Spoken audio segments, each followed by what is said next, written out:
This next section of the presentation, we're going to present the 3 core assessments on the static balance systems. These core assessments consist of the Modified Clinical Test of Sensory Interaction on Balance, or the Modified mCTSIB for Sensory Interactions Test on Balance, the Limits of Stability Test, and the Rhythmic Weight Shift Test, which give us some information on voluntary motor control and its contribution to balance. We're going to start with the sensory test, which is the Modified mCTSIB. Again, when we look back at that dynamic equilibrium model, we're on the sensory side of the dynamic model, looking at the interaction of vision, vestibular, and somatosensory systems and how they interact in the nervous system to create the concept of where we are in space so we can use that for planning motor programs and for motor control. The sensory organization test is the test that the Modified mCTSIB is based on. So the sensory organization test, or SOT, consists of 6 different conditions.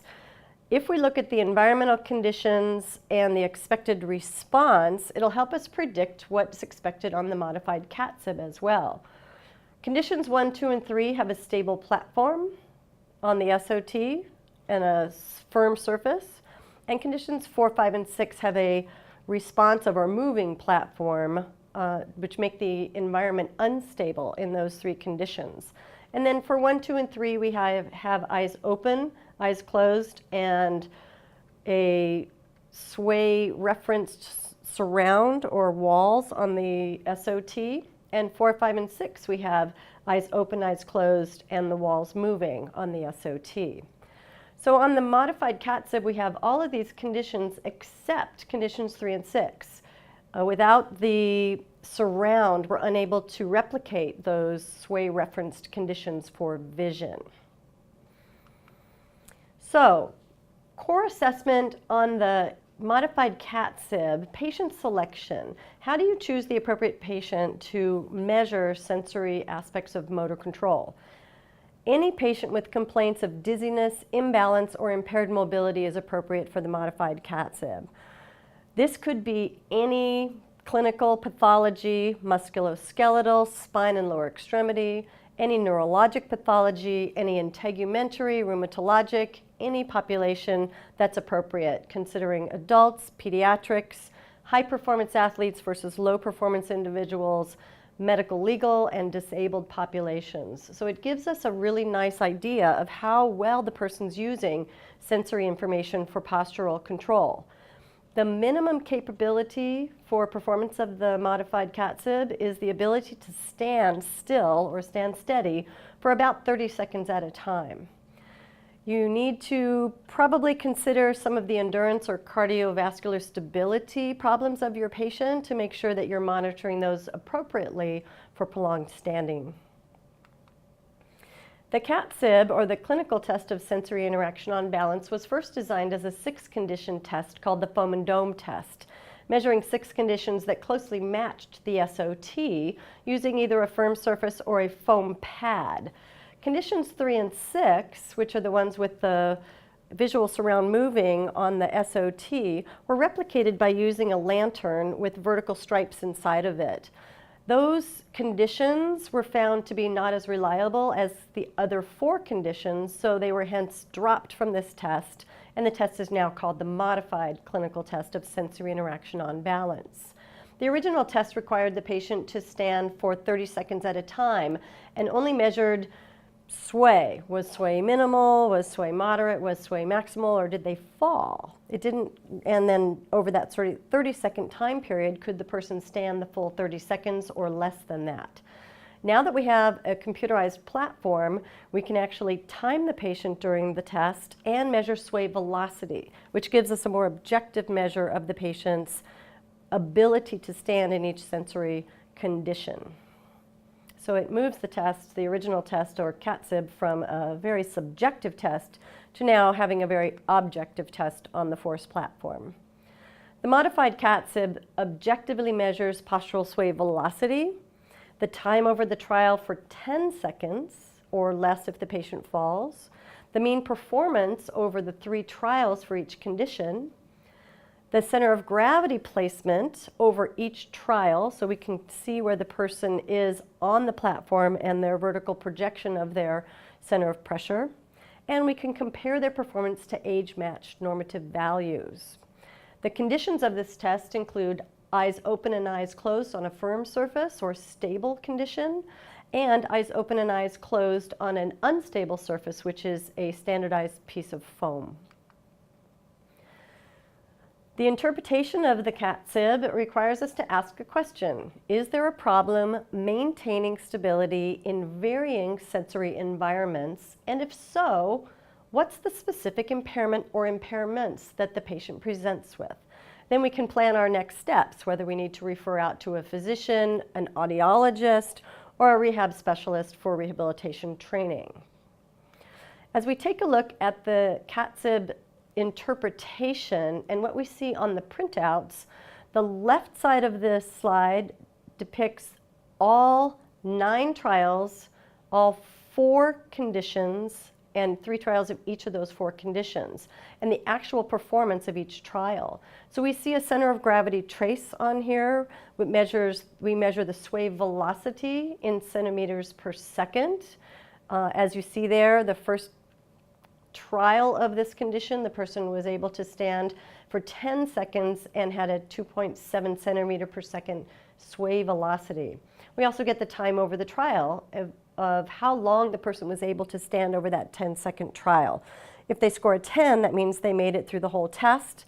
If they scored a 2.3 for this example, that means they fell after 2.3 seconds of that trial and were not stable. In interpretation of the sway velocity, we actually get a comprehensive score that's shown there on the bar graphs.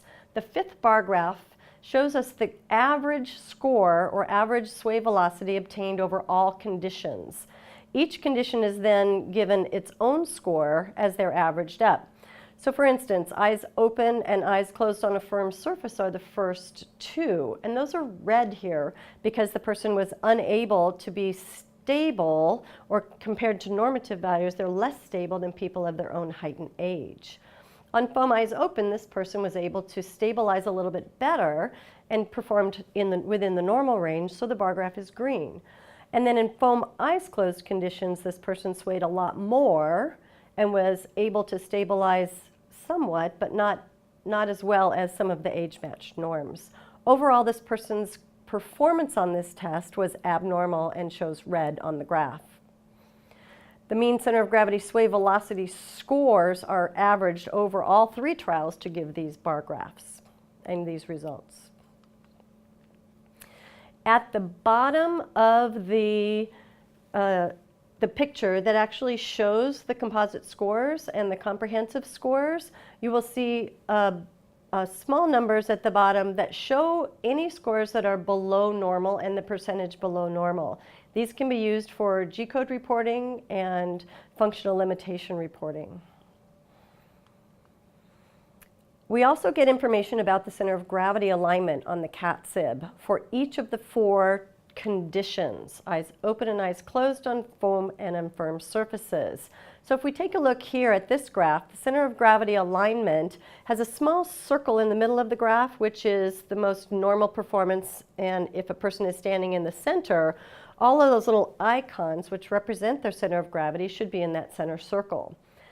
Any movement or any stability, any weight shifting outside of that center position, the graph will actually show how far away from center they were and in which direction that patient was able to stand for each condition of their performance. And an average center of gravity alignment is actually given to you at the bottom of that illustration. And you can see that this person ended up having sort of a scattered presentation where the limits of stability was at about 26% outside their center position. This is calculated for you by the computer. The Neurocom elliptical pattern is there, which depicts the actual ability to sway and theoretical sway envelope. Remember, that was about 8 degrees left and right, 8 degrees forward, and 4.5 degrees backward. So we have this elliptical pattern. The center is absolute 0 for center of pressure. The outer circle is the theoretical 100% limits of stability. And each of the circles you see depicts 25, 50, and 75%, and then 100% of the limits of stability. So we can actually calculate, and the machine does it for us, exactly the position of the patient on the force plate. We're going to look at a patient case for you now using the limits of stability data. Here we have an 82-year-old male. He's been referred from his primary care physician with a medical diagnosis of gait disturbance. This result that you see on the left side of the page says pre-rehab. So this is his initial assessment before treatment. So if we look at this output, this outcome, we can actually identify a few specific problems that would be used to plan treatment. If we take a look at the composite score, the average of all of these trials, we see that that fifth bar graph from the left is actually red. That indicates that this person is having some ability using sensory systems for balance. If we look at each of the 4 conditions, we'll see that with eyes open and a firm surface, this person is able to stand just fine. But as soon as they close their eyes on a firm surface, they sway a lot more than we would expect from a normal person, so the bar graph turned out red and is in the abnormal range. On a piece of foam standing on an unstable surface with the eyes open, there's still too much movement. There's a lot more sway than we would expect. And so that bar graph turns red and is considered to be abnormal or outside the normal range.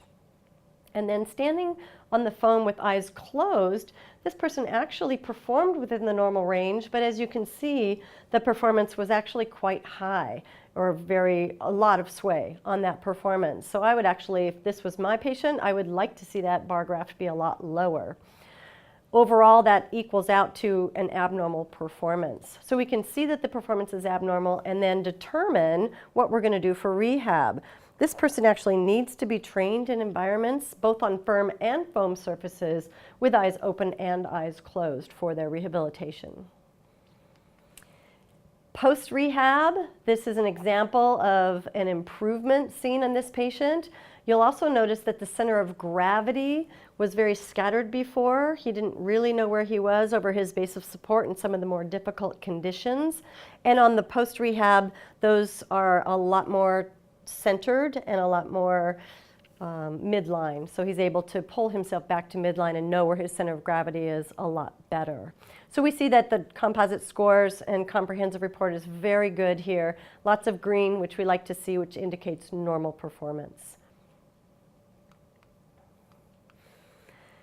Another interpretation here, a question to ask yourself is there a problem maintaining balance in sensory environments for this patient case? So take a look at this one, see what you think.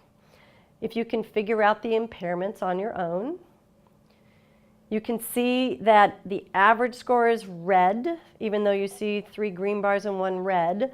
Something's throwing off this person's ability to use sensory information for balance. So what do you think it is? And we can identify a very specific problem for this patient case. This person has difficulty standing on an unstable surface with the eyes closed. So foam eyes closed condition, there was way too much sway in their pattern and potential falls here or lots of sway. If we were going to plan treatment for this person, it would be much more focused than the last patient. This patient absolutely needs to be on some sort of unstable surface, practicing with eyes closed. In that environment, they're not able to use somatosensory information for balance, and the eyes are closed, so we have eliminated vision and forcing this person to be able to use vestibular information for balance. That's what they're having difficulty on in this specific condition. Key findings in the literature for the modified mCTSIB indicate and show us that the mCTSIB and the SOT correlate very, very strongly. If we find a problem on the modified mCTSIB, it correlates very strongly to the same conditions on the SOT. So we know that if we're performing a assessment of sensory information on balance and whether or not the patient can integrate and use those sensory systems using a static system, using the mCTSIB, that we would get similar test results on the dynamic system using the SOT. So both can be used for similar populations.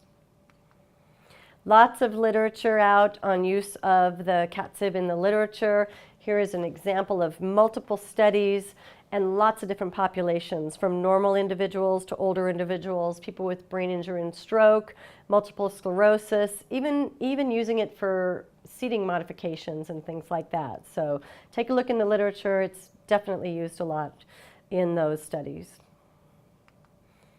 Worksheet for you to figure out on your own and try to interpret the modified mCTSIB for yourself.